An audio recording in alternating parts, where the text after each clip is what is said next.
At kung ngayon na kayo nangangailangan ng pera is meron ako nilagay na link dyan sa my description box sa baba at sa may comment section. At pwede kayong mag-try dyan sa mga loan application na yan. Kailangan nyo lang ng phone number para makapag-register. Hi guys! Welcome back again to my channel. At kung bago ka pa lang dito ay subscribe mo na yan at pindutin mo na din yung notification bell para lagi kang maging updated sa mga next uploads ko. At kung bago ka pa lang dito is pwede kang sumali sa my Gcash giveaway ko worth of 500 pesos at i-PM mo na ako agad sa my Facebook page ko para maisali na agad kita. And for today's video is re-reviewin natin tong loan application na to which is First Neobank in the Philippines na regulated ng Bangko Sentral ng Pilipinas. So 100% digital and fully licensed nga by the BSP. Pwede ka ditong makapag-loan ng up to 250,000 pesos. Isang valid ID lang at nasa sayo din ang desisyon kung kailan mo to babayaran. So mamimili ka ng preferred mo na salary payout date at no charges for early payment. So itong Tonic is BSP license nga. So hindi ka na matatakot kung safe ba itong mga information na i-share mo sa kanila or hindi. So legit na legit kaya i-try na natin. At yung ilaloan mo pala dito is pwede mong bayaran ng up to 12 months. So yan, i-install ko na din at syempre ayan, gawa muna tayo ng account dito. Ayan, nilagay ko lang yung phone number ko and then next. So dito nakalagay din yung kanilang full general terms and conditions, bungad na bungad, and then click lang yung circle dito sa baba and then click agree and continue. At isa pang circle sa baba para sa my privacy policy nila. Ayan, pipili ka lang dito kung ikaw ay Filipino or kung hindi naman. At next naman is face identity scan. So, liveness detection. Mag-i-scan ka na ng valid ID mo and then they need your digital signature. Next naman is sa may ID na tayo, yung mga kailangan is driver's license, passport, postal, PRC, SSS, UMID at national ID. So, after mong makapili dyan is let's scan this ID. So, ayan, kailangan is nasa iyo talaga yung ID mo na yan kasi pipicturan. At, ayan, pipicturan na natin. At, eto na yung lalabas. So, dito is nag-create na tayo ng Tonic Savings Account. Ilalagay mo lang yung full name mo. Ayan, first name, middle, and last name, gender, saka birthday. Next is saan nakatira. So, ayan, country of residence, Philippines. Tapos, lagay nyo yung zip code nyo.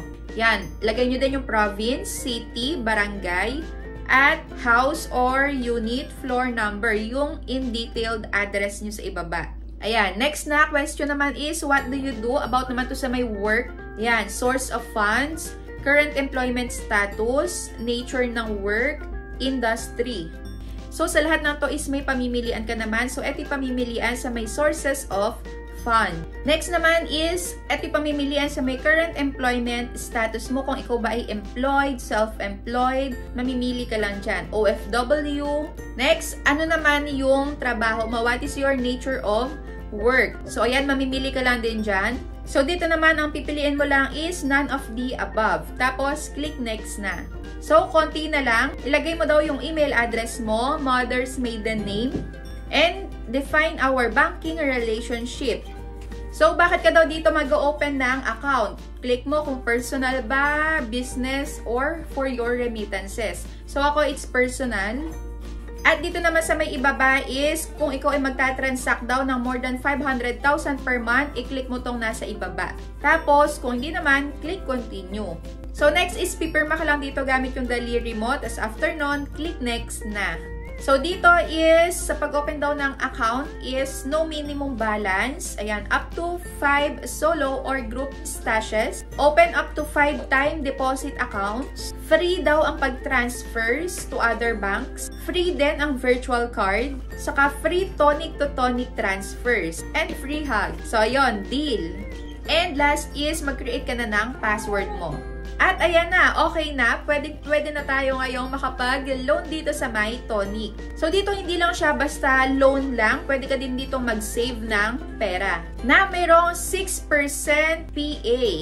So dito meron silang ino-offer na quick loan, big loan, at shop installments. So, ano-ano nga ba yung requirements dito or sino yung mga pwedeng makapag-apply? So, ito ay 23 up to 58 years old, Filipino nationality, Philippine resident, may isang valid ID, may Tonic Savings Account, at valid na TIN.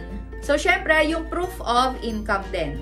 Sa may quick loan is, dito sila nagpapahiram ng up to 250,000 pesos. At sa may big loan naman is, pwedeng makapag-loan ng up to 5 million pesos. So, ayan na, simulan na natin. So, dito, bago nila i-disburse or ibigay yung loan mo sa'yo is, tatawagan ka muna nila. So, expect a call from them. Kaya dapat is, laging may signal yung cellphone mo. At next naman is, tatanungin ka na nila kung magkano gusto mong i-loan. So, ayan, 5,000 pesos lang muna yung itatry ko.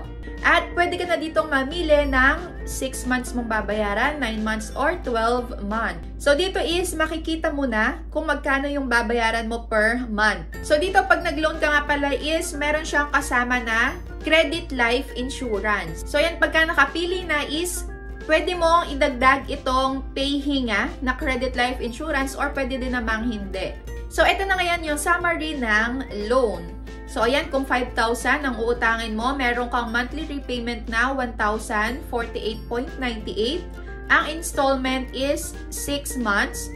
At ang monthly interest rate is 7%.